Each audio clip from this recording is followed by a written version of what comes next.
నిర్మల్ జిల్లా కేంద్రంలోని పురాతనమైన శ్రీ దేవరకోట లక్ష్మీ వెంకటేశ్వర స్వామి ఆలయంలో శనివారం పల్లకీ సేవ వైభవంగా నిర్వహించారు.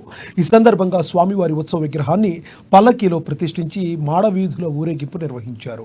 ఆలయ ప్రాంగణమంతా గోవిందనామ స్మరణతో మారుమ్రోగింది. పల్లకీ సేవలో భక్తులు పెద్ద సంఖ్యలో పాల్గొన్నారు. అనంతరం తీర్థ ప్రసాదాలు అందజేశారు. ఈ కార్యక్రమంలో ఆలయ chairman Sridhar, incharge EO Ravikishan, ధర్మకర్తలు పాల్గొన్నారు.